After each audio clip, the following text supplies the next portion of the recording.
अंजुमन इस्लाम मुंबई या संस्थेचे 150 वर्ष पूर्ण झाल्याच्या निमित्ताने संस्थेचे अध्यक्ष डॉक्टर झहीर काजी यांना जा नसीन ए सर सय्यद अवॉर्ड देऊन गौरवण्यात येणार आहे। सुमारे 150 वर्षापूर्वी मुंबईतील काही प्रगतशील बुद्धिजीवींनी मुस्लिम समुदायातील मुलांना सुशिक्षित व सुसंस्कृत करण्याच्या हेतूने अंजुमन ए इस्लाम या संस्थेची स्थापना अलीगढ मुस्लिम युनिव्हर्सिटीच्या स्थापनेच्या एका वर्षापूर्वी केली होती।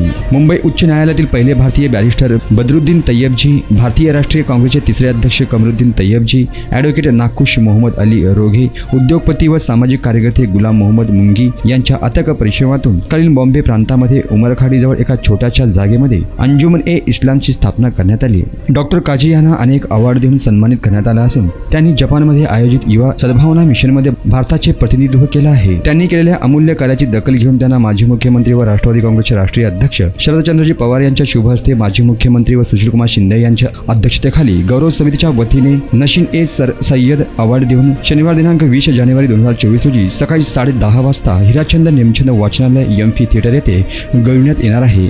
या कार्यक्रमास आमदार प्रणितीताई शिंदे, शहर काजी मुफ्ती अमजद अली काझी, माजी कुलगुरू डॉक्टर एन मालदार, माजी महापौर महेश कोठे, राष्ट्रवादी काँग्रेसचे शहर अध्यक्ष भारत जाधव, खो खो असोसिएशनचे अध्यक्ष महेश गादेकर व माजी महापौर मनोहर सपाटे प्रमुख अतिथी म्हणून उपस्थित राहणार आहेत। आजच्या पत्रकार परिषदेस कन्व्हेयर रियाज अहमद फिरजादे, विकास अहमद शेख, जब्बारभाई शेख आदी पदाधिकारी उपस्थित होते।